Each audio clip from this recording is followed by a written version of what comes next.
नमस्कार दोस्तों, मैं doctor Vishu Jain, consultant GI surgeon Bhopal. आज हमारी जो गैस्ट्रो हेल्थ की सीरीज़ है, जिसमें हम अलग-अलग गैस्ट्रो से संबंधित बीमारी के बारे में चर्चा करते हैं उस पेशेंट एजुकेशन के लिए।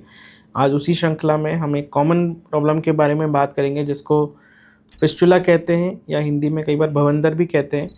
तो इस समस्या के बारे में हम चर्चा करेंगे। तो आइए जानते हैं। फिस्टुला का मतलब होता है एक एब्नॉर्मल टनल जो लैट्रिन के रास्ते के साथ में चमड़ी जो हमारे आसपास की चमड़ी रहती है लैट्रिन के रास्ते की, वहाँ के बीच में एब्नॉर्मल टनल बन जाती है, उसको हम फिस्टुला कहते हैं। इसके कारण क्या-क्या होते हैं? इसका सबसे पहला कारण है कोई एब्सेस का होना। कई बार पेशेंट्स को कोई पेरिएनल एब्सेस हुई हो, इन्फेक्शन हुई हो, जो फट जाती है एब्सेस, और जब एब्सेस ठीक होती है तो कई बार एक फिस्टुला का फॉर्मेशन बन जाता है।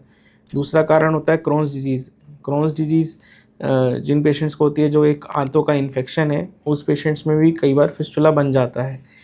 तीसरा कारण होता है कोई सर्जरी होना। कई बार मलाशय की लैट्रिन के रास्ते कोई सर्जरी हुई हो, तो ऐसे पेशेंट्स में भी फिस्टुला बन जाता है।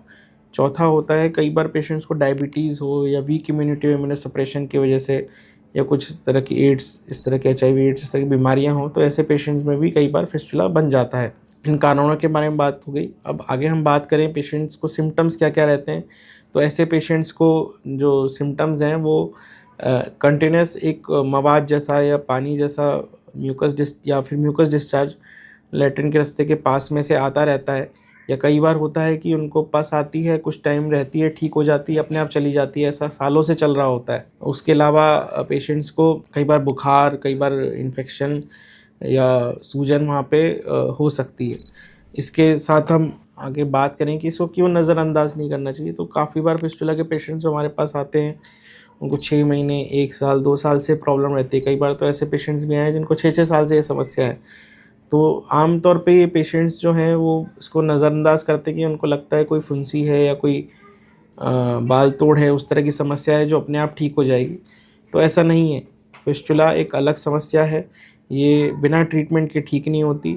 अगर पैखाने के रास्ते के आसपास कोई भी अगर फुंसी है, जहाँ से बार-बार पस आ रही है, तो तुरंत आपको अपने चिकित्सक से, सर्जन से मिलना चाहिए, क्योंकि ये फिस्टुला हो सकता है और इसको नज़रअंदाज नहीं करना चाहिए, ये अपने आप ठीक नहीं होगा। निदान के बारे में बात करें तो फिस्टुला को चेक करने के लिए जो गोल्ड स्टैंडर्ड इन्वेस्टिगेशन है वो एक एमआरआई है। एमआरआई में इसका लंबाई पता चलती है, कहाँ से कहाँ तक जा रहा है, और इसके अलावा कोई सेकेंडरी ट्रैक्ट तो नहीं है। तो एमआरआई से इसका डायग्नोसिस बनता है। उसके बाद हम इसमें सर्जरी ट्रीटमेंट में जाएँ, तो ट्रीटमेंट इसमें सर्जरी के अलावा और कोई ट्रीटमेंट नहीं है। फिस्टुला के पेशेंट्स को अगर सोचें कि वो दवाई से ठीक हो जाएगा, तो नहीं, उसमें सर्जरी की रिक्वायरमेंट रहती है। सर्जरी में कई सारी पद्धतियाँ रहती हैं, जिनमें ओपन सर्जरी रहती है, लेज़र रहती है, वाफ्ट रहती है। तो ये कई सारे मोड्स हैं। कई बार एक लिफ्ट प्रोसीजर भी होता है, जिसमें फिस्टुला के ट्रैक को बांध दिया जाता है। तो कई सारे मोडालिटीज़ हैं इसको ट्रीट करने की। इसमें स्टेम सेल का भी रोल है आज की डेट में। तो इस तरह के कई सारे ट्रीटमेंट ऑप्शंस रहते हैं फिस्टुला के पेशेंट्स के लिए, और इसमें पेशेंट को सर्जरी के अलावा और कोई ट्रीटमेंट नहीं है, पेशेंट को सर्जरी के लिए जाना पड़ता है। एक इसमें ट्रीटमेंट कई बार जो क्षार सूत्र का भी आयुर्वेदिक चिकित्सक कई बार देते हैं, कि धागा बांध देते हैं और उसको टाइट करते जाते हैं। तो एक क्षार सूत्र का भी रहता है, उस सर्जिकल भाषा में सेटॉन प्लेसमेंट भी कहते हैं। तो ये भी एक ट्रीटमेंट ऑप्शन रहता है। बट आप अपने सर्जन से मिलें, वो आपका चेकअप करेगा, डिपेंडिंग कि फिस्टुला कैसा है, क्या साइज़ है, उसको देखते हुए अलग-अलग ट्रीटमेंट ऑप्शंस रहते हैं, और वो पेशेंट की कंडीशन के हिसाब से उसको फॉलो किया जाता है। इसकी सर्जरी के बाद रिकवरी और केयर, तो पेशेंट अगर कोई सर्जरी इसके अंडरगो करता है, तो उसको रिकवरी में टाइम लगता है। हालाँकि सर्जरी आधे पौने घंटे, 1 घंटे से ऊपर की सर्जरी यूजुअली रहती नहीं है, ये फिस्टुला की सर्जरी। बट पेशेंट का जो जख्म है, जो वुंड होता है, वो यूजुअली भरने में टाइम लेता है, और इसको भरने में लगभग 4 से 6 हफ्ते लग जाते हैं। इसके लिए जो आफ्टर केयर रहती है, वो इनिशियली हम पेशेंट को एंटीबायोटिक और पेन किलर देते हैं। उसके साथ-साथ ही पेशेंट को डेली ड्रेसिंग की सिखाई जाती है और डेली ड्रेसिंग की जाती है। कुछ एंटीबायोटिक क्रीम्स रहती हैं, कुछ जो लगानी होती हैं डेली बेसिस पे।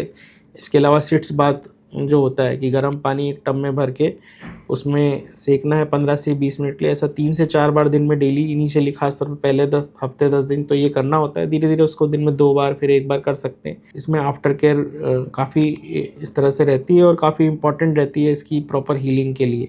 पेशेंट को कब डॉक्टर से मिलना चाहिए, तो अगर पेशेंट को कोई एब्सेस हुआ है, उसके बाद में लगातार जहाँ से एब्सेस फटा था वहाँ से कंटिन्यूस पस आ रही है, या फिर क्रॉन्स डिजीज़ के पेशेंट हैं ऑलरेडी और उनको इस तरह की कोई समस्या है, या कोई डायबिटिक पेशेंट है, कोई इम्यूनोसप्रेस्ड पेशेंट है जिनको पॉटी के रास्ते के आसपास से कंटिन्यूस पस आ रहा है, इस तरह के पेशेंट्स को तुरंत अपने नज़दीकी सर्जन से मिलना चाहिए, इसका डायग्नोसिस कराना चाहिए एमआरआई के द्वारा और आगे ट्रीटमेंट को फॉलो करना चाहिए।